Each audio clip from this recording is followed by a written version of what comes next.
kita tidak tahu.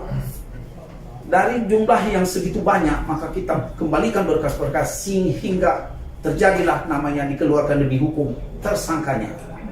Tersangkanya si Hendy Surya dan lainnya itu dikeluarkan demi hukum. Kita itu bukan ranah kejaksaan, ranahnya penyidik.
Kita lanjut nih, jadi saya sama Ali Nurdin sebenarnya sudah tahu maksudnya kejaksaan tidak akan terima, teman-teman. Nah, ini kan ada konsekuensi hukum, dia akan bisa lepas demi hukum kan. Sementara kalau dia lepas demi hukum, ini bagaimana dengan nasib ribuan korban dan triliunan jumlah yang dimakan sama si Hendy Surya. Nah, jadi pertanyaan Ali Nurdin tadi adalah kalau sampai lepas, karena ini kelihatan bahwa dengan banyaknya petunjuk ini nggak mungkin bisa dipenuhi, itu apalagi yang 14.500 itu nggak mungkin dipenuhi. Jadi kalau nggak dipenuhi lepas nih, kita mau tahu sebenarnya teman-teman, kita sudah tahu sebenarnya, kita sudah tahu bahwa kejaksaan ini nggak peduli, tapi kita mau tahu, mau dengar sendiri, ya kan, apa sih sebenarnya punya nggak sih kejaksaan nih teman-teman? Kan dia selalu ngomong kan, keadilan lah, masyarakat lah, belain korban lah. Makanya tadi si Ali Nurdin sengaja nih nyentil dikit nih. Kita kan katanya sama-sama sama jaksa berdiri di posisi korban katanya kan. Ini nanti kalau lepas gimana nih terhadap penjahatan, terhadap aset yang sudah disita? Kita dengar ya jawaban dari Kejaksaan Agung, teman-teman. Kira-kira langkah apa yang harus kita tempuh ketika nanti misalnya hari-hanya waktunya habis dan dia lepas? Ya, kami kondisi pidana yang disangka pada terdakwa soal keluar dari hukum bukan lepas, dia itu bukan tanggung jawab kami. Paham saya paham. Soal keluar dari penjara kepastian hukum bukan kewenangan kami.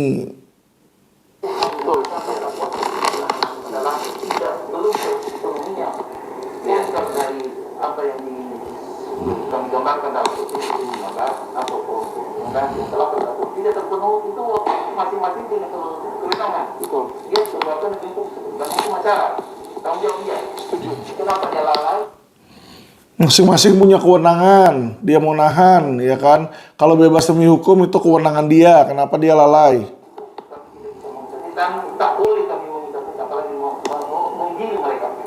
Bagaimana dengan korban? Itu risiko atas proses. Bagaimana dengan korban? Tadi dijawab, itu resiko dengan proses. Apakah proses dia kurang hati-hati menanamkan uang atau karena terburu makan tujuh kali? Apakah proses resiko kurang hati-hati menanamkan uang atau resiko?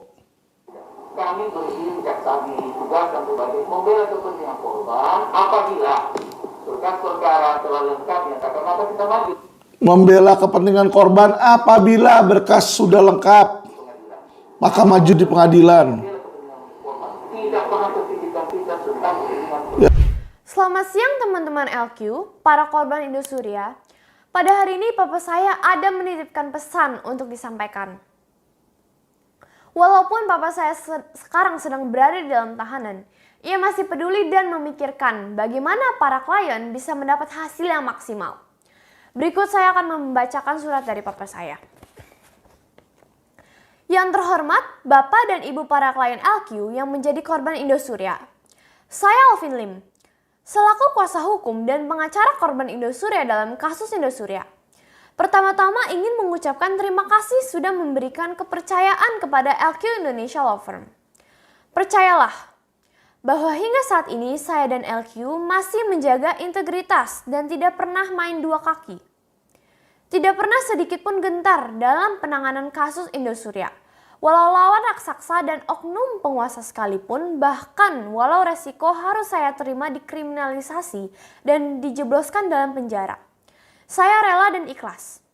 Karena saya bantu para korban bukan semata-mata karena lawyer fee. Tapi saya lihat bagaimana korban Indosuria ada yang meninggal, sakit, dan kesulitan hidup. Saya menulis surat ini karena keterbatasan komunikasi dan di dalam penjara saya tidak mampu bekerja maksimal. Namun hati dan pikiran saya ada bersama kalian para klien yang saya cintai. Karena tugas saya belum selesai, namun oknum penguasa telah menggunakan kekuasaannya secara sewenang, sebagaimana sebelumnya telah saya peringatkan.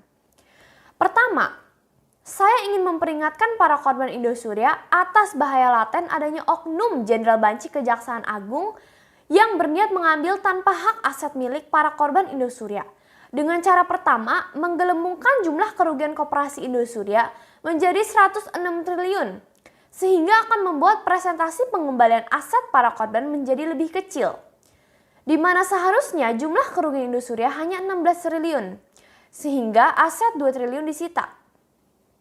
Setiap orang akan menerima 12,5% kerugian kembali.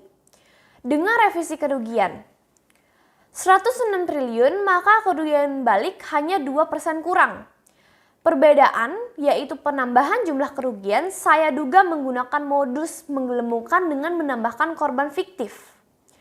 Sama seperti modus di PKPU untuk Indosuria bisa voting homologasi. Nantinya penggelembungan nilai ini menjadi bancakan permainan oknum jaksa dan mafia lainnya untuk mencuri hak para korban.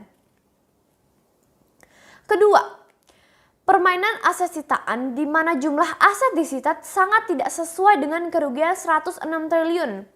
Banyak aset sitaan Indosuria tidak dicantumkan dalam surat dakwaan. Yacht senilai 200 miliar, aset London 30 juta dolar US, sekitar 460 miliar rupiah. Kondominium di Singapura dan aset luar negeri lainnya. Hal ini memungkinkan adanya kong kali kong, hingga aset sitaan dapat diambil kembali Indosuria dan oknum jaksa sebagai reward akan mendapatkan uang gratifikasi dari oknum Indosuria. KPK tidak bisa melacak hal ini, apalagi aset luar negeri. Sehingga pencitraan kejaksaan agar KPK awasi hanyalah pepesan kosong. Karena memang KPK useless di luar negeri, tidak berguna. LQ sudah beberapa kali menyurati Kejaksaan Agung meminta pertanggungjawaban kemana hilangnya aset luar negeri. Kenapa tidak ada dalam surat dakwaan Hendy Surya? Juga meminta perincian kerugian 106 triliun siapa saja dan kemana saja. Namun, Kejagung tidak berani memberikan keterangan kepada LQ untuk kami audit apakah data tersebut benar ataukah hanya rekayasa sepihak. Sehingga LQ akan segera menggugat Kejaksaan Agung di pengadilan sebagai upaya hukum lanjutan demi mendapatkan kejelasan perincian list kreditur koperasi sehingga mencapai jumlah 106 triliun. Hal ini LQ lakukan bukan karena ketidaksukaan dengan pihak kejaksaan, melainkan karena LQ ingin menjalankan tugas secara penuh mengawal kasus Indosuria yang mana telah LQ lakukan sejak Hendy Surya dijadikan tersangka, jauh sebelum kejaksaan mengurus kasus ini. Di Jaksapedia secara eksplisit disebutkan bahwa Alvin Lim tidak ada adil sehingga kasus Indosuria disidangkan, melainkan karena jaksa memiliki bukti baru.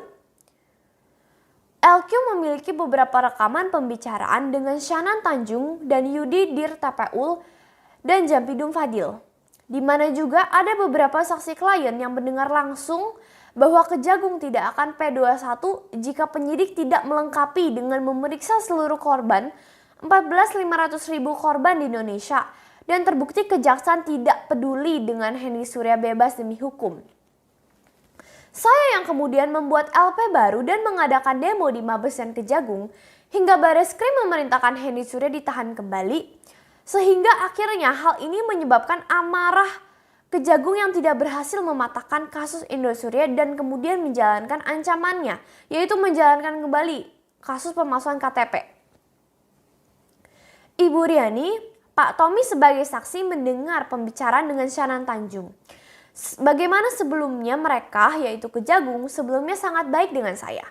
Namun sejak saya rusak bakul nasi oknum Kejagung, persekongkolan patahkan Indosuria, maka saya diserang Kejagung.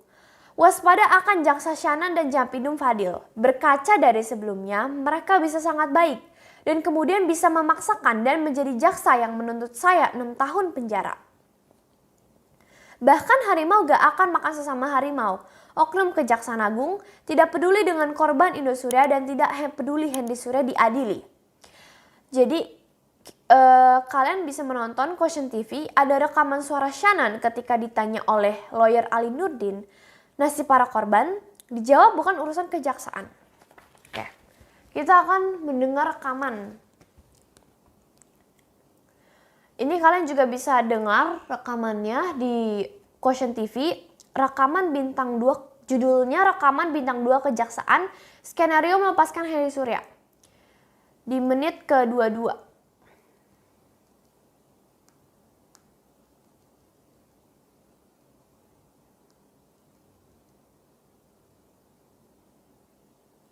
Lagi loading.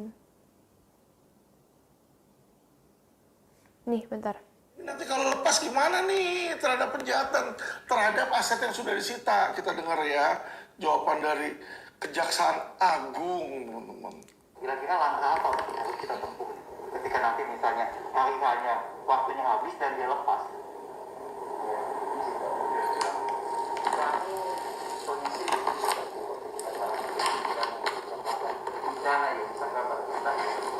soal kedua dan bukan lepas disebabkan yaitu bukan pemberontakan setahun setiap hari. Soal keluar dari penjara kepastian hukum bukan kewenangan kami.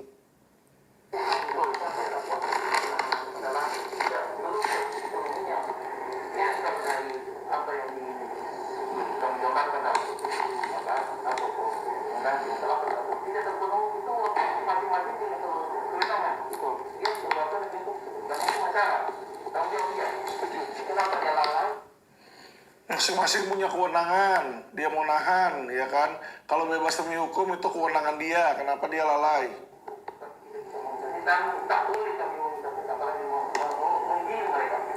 Bagaimana dengan korban? Itu risiko atas proses. Bagaimana dengan korban?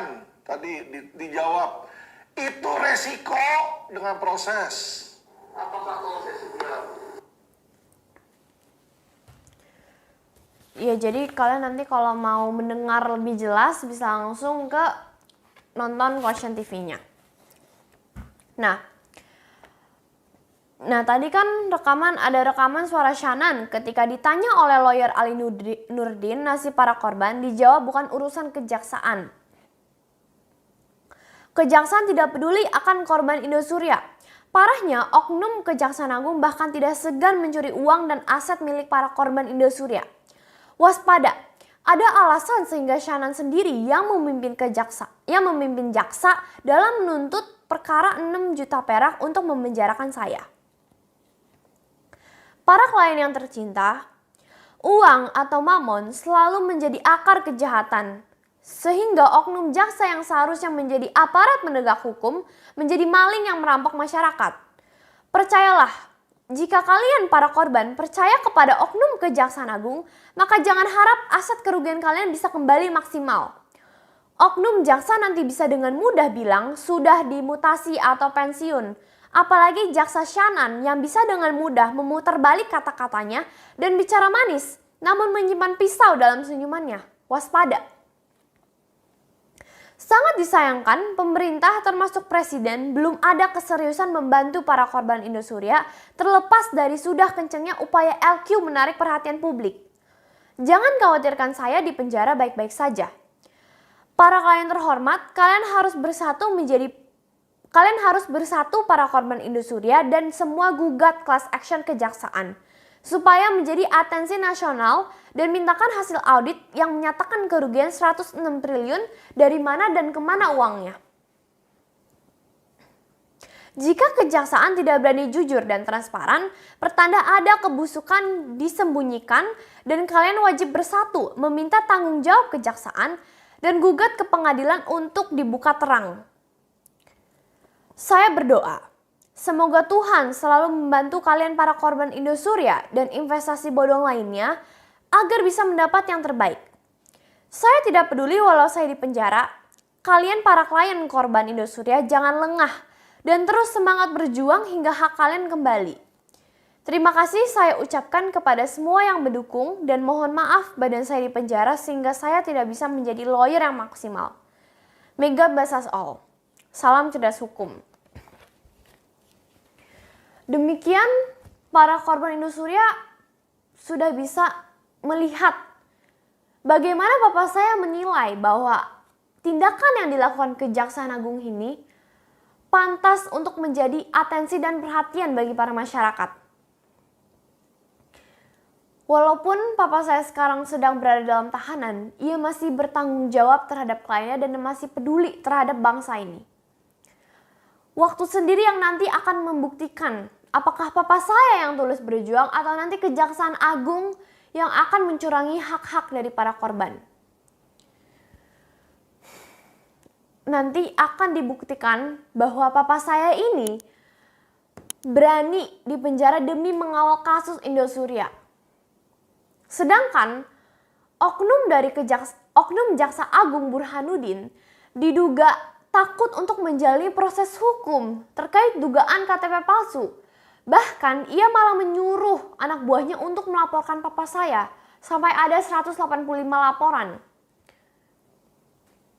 Namun sangat disayangkan, Bapak Presiden Jokowi yang terhormat masih sayang dengan sampah yang kotor. Sehingga nanti tidak heran jika Indonesia mengalami kemunduran akhlak. Itu saja dari saya. Terima kasih kepada para pendukung kebenaran.